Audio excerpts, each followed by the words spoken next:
ዛሬ የምሰራው እንግዲህ ጎመን በአይቤ ነው። እስከ መጨረሻው ቪዲዮውን ላይክ ሼር እያረጋችሁ ተከታተሉ። እንግዲህ ጎመናችንን በያለንበት አካባቢ የምናገኘውን ጎመን የኢትዮጵያ ጎመን አናገኝም። በምንኖርበት ሀገር የምናገኘውን ጎመን እንገዛና በደንብ አድርገን ቅቅል እናደርገዋል እስከሚበስል ድረስ። አሰላሙ አለይኩም ወረህመቱላሂ ወበረካቱ። ሰላም ጤና ይስጥልኝ። ውድና እየተከበራችሁ ውድ ቻናል ቤተሰቦች እንዴት ናችሁ? ደህና ናችሁ ወይ? ያለው አልሐምዱሊላህ። በያላችሁበት የዓለም ዳርቻ ሰላማችሁ ብዙ ትተርፍ ይበልኝ። ዛሬ እንግዲህ ማሳያችሁ የጎመን ክትፎ በአይቤ ነው። እንግዲህ እስከ መጨረሻው ቪዲዮዬን ላይክ ሼር እያደረጋችሁ ተከታተሉ ማለት ነው። እንግዲህ ጎመን በምንኖርበት አገር የምናገኘውን ጎመን በደንብ አድርገን በውሃ እንቀቅላለን። ጎመን በነገራችን ላይ ቀላል ስራ ይመስላል እንጂ በጣም የሚከብድ ስራ ነው። በጣም ያደክማል ማለት ነው።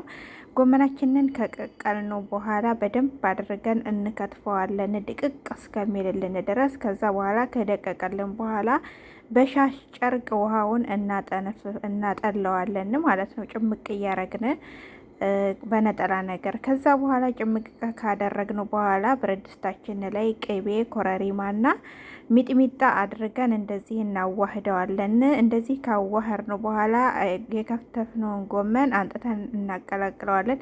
እኔ በማንኪያ ነው ያቀላቀልኩት። እናንተ ግን ጓንት ለብሳችሁ በእጃችሁ ብታቀላቅሉት በደንብ በአጭር ሰዓት ቶሎ ይቀላቀልላችኋል ማለት ነው። እኔ ግን በማንኪያ ነበር እንደዚህ እያቀላቀልኩ በደንብ እስከሚቀላቀልልን ድረስ እንጠብቀዋለን ማለት ነው። ከዛ የተሰራውን አይቤ ከላዩ ላይ ጨምረዋለሁ። እንደዚህ እንደምታዩት አይቤን ቆንጆ አድርጌ ነው የሰራሁት። አይቤን እንግዲህ እንደዚህ አድርጌ ከጎመኔ ከጨመርኩት በኋላ በደንብ አሁንም አቀላቅለዋለሁ ማለት ነው። ግን እዚህ ላይ ስታቀላቅሉ በደንብ ከለሩ እስከሚደረስ ከለሩ ይቀየራል። ከለሩ እስከሚቀየር ድረስ በደንብ ማቀላቀል አለባችሁ። ነካ ነካ ማድረግ አይደለም ማለት ነው። እንግዲህ እንደምታዩት እያቀላቀልኩ ነው። ያ ሰላም ሽታው ሲጥም እላችኋለሁ። ሁላችሁም እስኪ በምትኖሩበት ሀገር ሞክሩት ማለት ነው። በጣም ነው የሚጥመው። እኔ በፊት አላቅም ነበር ይሄንን ግን ቅርብ ጊዜ ነው መብላት የጀመርኩት። በጣም ነው የሚጥመው። በጣም ክትፎ ጋ ቀይ ወጥ ጋ ምናምን እንደዚህ አቀላቅላችሁ ስበሉት በጣም ነው የሚጥመው እና በጣም እኔ የወደድኩት ምግብ ማለት ጎመን በአይቤ ነው ማለት ነው። እና እንግዲህ እንደምታዩት እያቀላቀልኩት ነው። ሽታው ግን ታዩት ልነግራችሁ አልችልም። ኮረሪማውም የኢትዮጵያ ኮረሪማ ነው። እንትኑም ቅቤውም የኢትዮጵያ ቅቤ ነው። በጣም ነው ሽታው የሚጥመው። ሚጥሚጣ ሁሉ ነገር ኢትዮጵያ ስለሆነ በጣም ይጥማል። እንግዲህ እዚህ ካቀላቀልኩ በኋላ ጣባዬን አዘጋጅቻለሁ። ከጣባዬ ላይ እንግዲህ ያቀላቀልኩትን እንደምታዩት እንደዚህ አድርጌ አስተካከልኩኝ።